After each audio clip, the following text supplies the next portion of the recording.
శ్రీ గురుభ్యో నమ. శ్రీ మహాగణాధిపతే నమ. శ్రీ మహాసరస్వత్యై నమ. హరి ఓం శ్రీమాత్రే నమ.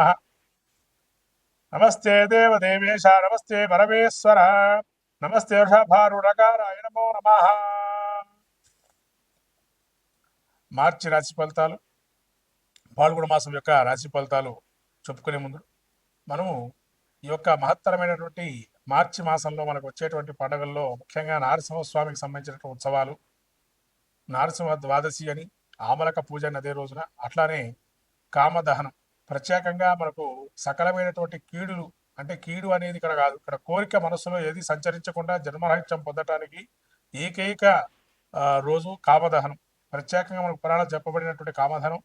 కాబట్టి ఈ కామదహనంలో ఎవరికైతే ఇబ్బందులుగా జీవితంలో అనేక బాధలు పడుతున్నటువంటి వారు ఎవరైతే ఉన్నారో వాళ్ళందరూ కూడా ఈ కామదహనం రోజు ఆ యొక్క కోరికలన్నీ నశించిపోయి అన్ని రకాలైనటువంటి ఇబ్బందుల నుంచి బయటపడేయాలని సాక్షాత్తు ఆ పరమేశ్వరుడు యొక్క త్రినేత్ర ధారి అయి ఆ కాముడిని అంటే ఇక్కడ మన్మధుడిని దహింపజేసేటువంటి సంఘటన మనకు చోటు చేసుకోవటం, తద్వారా సమస్తమైన కోరికలు నశించిపోయి పరమాత్ముడి యొక్క సాన్నిధ్యం పొంది ఆ యొక్క కొత్త వసంతాల్ని, అదే వసంతోత్సవంగా చెప్పబడింది. ఇటువంటి వసంతోత్సవాన్ని మళ్ళీ కొత్త రంగులు పులుముకోవాలి జీవితంలో అని చెప్పి మనకు జీవితంలో ఈ పాల్గొన మాసంలో వచ్చేటువంటి మహాలక్ష్మి జయంతిగా ఉత్తర భారతంలో ప్రత్యేకమైనటువంటి ఈ యొక్క మనకు తెలుపబడింది.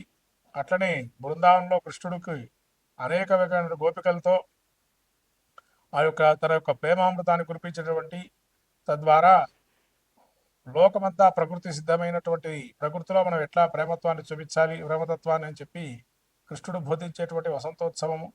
ఇటువంటి లీలా మానుష విగ్రహమైన శ్రీకృష్ణుని యొక్క విశేషమైనటువంటి గుణగానాలు స్థితించి భగవత్తు యొక్క లీలను తెలియజెప్పేదే ఈ కామదహనం.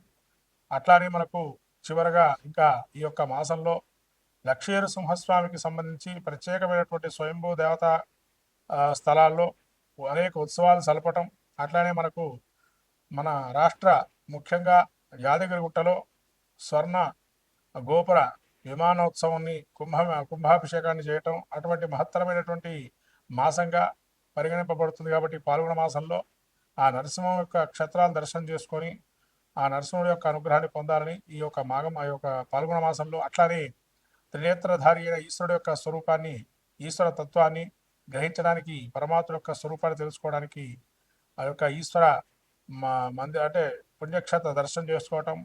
అట్లనే కొత్త ఉగాదికి మనకు అనేక రకాలైనటువంటి ఇబ్బందులను తొలగిపోయి నూతనమైనటువంటి మళ్ళీ సంవత్సరంగా మనకు ప్రసాదించే అనేక దేవతా తీర్థక్షేత్ర దర్శనాలు, ఇటువంటివన్నీ కూడా ఈ యొక్క పాల్గొన మాసంలో చేసుకుంటే విశేషమైనటువంటి ఫలితాన్ని పొందుతారని మనకు ధర్మ శాస్త్రం తెలుపబడింది. కాబట్టి ఈ మాఘమాసంలో ఇటువంటి మహత్తరమైన పుణ్య పర్వదినాలను మనం చేసుకుని సాక్షాత్ ఆ యొక్క ఈశ్వరుడు అట్లానే మహావిష్ణు స్వరూపమైన నరసింహస్వామి అనుగ్రహాన్ని పొంది సకలమైన విజయాలు పొందాలని ఈ యొక్క పాల్గొన మాసంలో మనం ముందుగా ద్వాదశ రాశి ఫలితాలు చెప్పుకున్నాం. మేషరాశి పాల్గొన మాస ఫలితాలు చూస్తున్నట్టయితే మనము మేషరాశి వారికి ఈ యొక్క మార్చి మాసంలో ప్రధానంగా చెప్పవలసినటువంటి సూచన, మేషరాశి యొక్క గ్రహస్థితి చూసినట్లయితే నక్షత్రాలు ముఖ్యంగా అశ్విని నక్షత్రం 4 పాదాలు, భరణి నక్షత్రం 4 పాదాలు, కృత్తికా నక్షత్రం 1వ పాదము మేషరాశి చెందింది. ఈ యొక్క మేషరాశి వారికి ద్వితీయంలో గురువు, తృతీయంలో కుజుడు వృజ్జు మార్గంలో ఉండడము, అట్లానే షష్టంలో కేతువు, ఏకాదశంలో శని రవులు, తదుపరి ద్వాదశంలో రవి, ద్వాదశంలో శుక్రుడు, బుధుడు, అట్లాగే ఈ యొక్క రాహు. ఈ గ్రహాల యొక్క పరిస్థితి చూసినట్లయితే మనము మేషరాశి వారికి ద్వితీయ స్థానంలో గురువు సంచారం వల్ల ధనలాభాలు, కుటుంబంలో కొన్ని విశేష అంశాలు చోటు చేసుకునే అవకాశం ఉంటుంది. అట్లానే కుటుంబంలో కొంతవరకు మార్పులు అనేవి జరిగే అవకాశం ఉంటుంది. కుటుంబంలో మీ ఎంతో కొంత గుర్తింపు అనేది వస్తుంది. కుటుంబంలో మిమ్మల్ని ఒక స్థాయిలో చూసేటువంటి వారుగా ఉంటారు. ధనస్థానం కూడా చాలా బాగుంది. ధనపరంగా మీకు అనేక లాభాలు ఉంటాయి. అయితే ఎక్కడ వెళ్ళినా మీకు వాగ్ధోరణి సంపద అనేది ఉంది కాబట్టి ఆ వాగ్ధోరణితో అనేక రకాల పనులు చక్కబెట్టుకుంటారు. అట్లానే ఈ యొక్క కుజుడు తృతీయంలో సంచారం చేస్తున్నాడు. తృతీయంలో సంచారం చేస్తున్నటువంటి ఈ యొక్క కుజుడు కూడా మీకు భూలాభాలు కానీ లేదైనా అనేక రకాలైనటువంటి సోదర వర్గంతో లాభాలు చిక్కునే అవకాశం ఉంటుంది. మిమ్మల్ని సహకరించేవారు కూడా మిమ్మల్ని సహకరించే అవకాశం ఎక్కువగా ఉంటుంది. అట్లానే మీకు దీర్ఘకాలిక సమస్యల నుంచి కూడా ఒకందు తోడ్పాటు కలుగుతుంది. ఈ యొక్క షష్టంలో కేతు ఉండటం వల్ల ముఖ్యంగా జ్ఞాన వైరాగ్యాలకు సంబంధించి కొంతవరకు వాటి మీద దృష్టి పెడతారు. ఏంటిది మా పరిస్థితి ఈ విధంగా ఉంది అనేటువంటి ధ్యానంలో నిమగ్నమై భగవంతుడి యొక్క ధ్యానాన్ని కోరుకునే పరిస్థితి ఉంటుంది. బుద్ధిమాంద్యం కూడా ప్రదర్శించే అవకాశం ఉంటుంది. ఒకసారిగా బుద్ధి కుశలత కోల్పోయే అవకాశం ఉంటుంది. ఈ యొక్క షష్ఠ స్థానంలో కేతు ఉండటం వల్ల ఆకస్మికమైన ప్రయాణాలు కలిగే అవకాశం ఉంటుంది. తద్వారా ధనలాభాలు కూడా జరిగే అవకాశం ఉంటున్నాయి.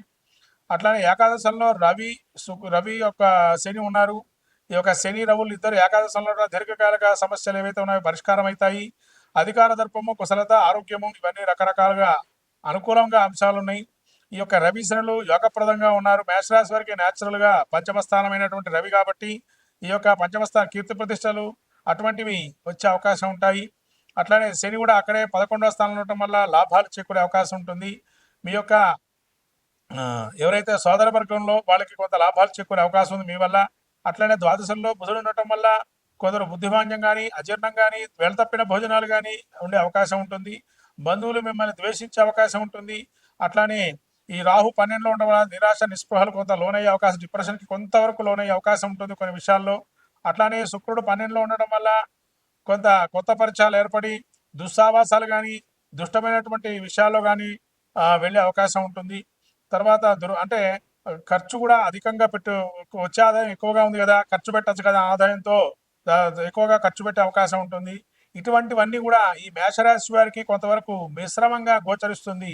ముఖ్యంగా చెప్పాలంటే శని వీరికి ఈ యొక్క జన్మస్థానం అంటే ఏళ్ళనాటి శని ప్రభావం ప్రారంభం అవుతుంది కాబట్టి జాగ్రత్తగా ఉండడం మంచిది.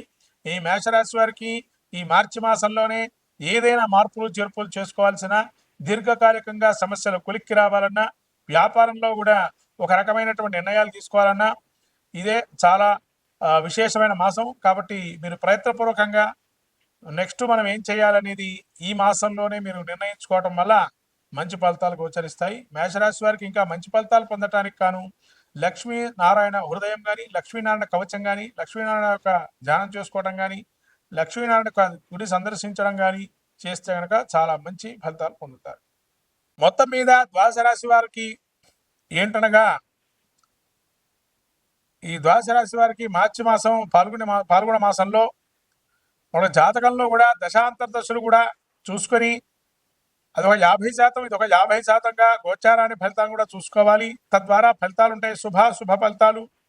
అట్లాగే ఈ ద్వాదశ రాశి వారికి ప్రత్యేకంగా చెప్పడం ఏంటంటే ఈ మాసంలో ప్రత్యేకంగా శని మారే అవకాశం ఉంది కాబట్టి కొన్ని రాశుల వారికి మంచి, కొన్ని రాశుల వారికి చెడు జరిగే అవకాశం ఉంటుంది. కాబట్టి వాళ్ళకి శని యోగప్రదురా కాదా తెలుసుకోవాలి జాతక చక్రంలో. అందుకని జాతక చక్రం పరిశీలన చేసుకోండి. యోగప్రదంగా ఉంటే మంచి ఫలితాలు, అవయోగప్రదంగా ఉంటే అవయోగ ఫలితాలు ఇస్తారు. ఇది అందరికి గమనించాల్సిన విషయం ద్వాదశ రాశుల వారు. కాబట్టి ఈ గమనించినటువంటి విషయాన్ని మీరు మళ్ళీ ఒకసారి పునఃసమీక్షించుకొని జాతక చక్రాన్ని, తద్వారా దానికి సంబంధించిన శాంతి ప్రక్రియలు చేసుకోవటం అనేది మంచిది. ముఖ్యంగా శక్తి లేని వారు ఎవరైతే ఉంటారో శాంతి ప్రక్రియలు చేసుకోవడానికి కనీసం స్తోత్ర పారాయణాలు కానీ, స్తోత్రాన్ని వినటం కానీ, శ్రవణం కానీ, నామస్మరణ కానీ, క్షేత్ర దర్శనం కానీ లాంటివి చేయటం వల్ల కూడా మంచి ఫలితాలు సాధిస్తారు ద్వాదశ రాశుల వారు. కాబట్టి ద్వాదశ రాశుల వారు ఈ యొక్క మార్చి మాసంలో మనకు వచ్చేటువంటి పండుగల్లో కామదహనాన్ని ఏదైతే ఉందో హోళికా వసంతోత్సవం అని, ఆ ఉత్సవంలో అన్ని కూడా దహించుకుపోయి, అంటే మనకు ఉండేటువంటి కోరికలు, అవయోగ కోరికలు ఏవైతే ఉంటాయో అవి దహించి శుభ పరిణామాలు వచ్చే అవకాశాన్ని తీసుకోవాల్సిందిగా కోరుతున్నాను. ఈ యొక్క ద్వాదశ రాశుల్లో ముఖ్యంగా ఈ యొక్క మహాలక్ష్మి జయంతి కూడా ఉంది. కానీ విరివిగా అమ్మవారి యొక్క అనుగ్రహాన్ని పొందండి, మహాలక్ష్మి ఆరాధన చేసుకోండి ఇంట్లోనే. ఆ అమ్మవారి అనుగ్రహం కలిగి మంచిగా కీర్తి ప్రతిష్టలు, యశకీర్తి లాభాలు ఉండాలని నూతనమైనటువంటి సంవత్సరాన్ని అడుగుపెడుతున్నాము. విశ్వావసునామ సంవత్సరంలో అందరూ కూడా సుభిక్షంగా సస్యశ్యామలంగా కోరుతూ నమస్కారం.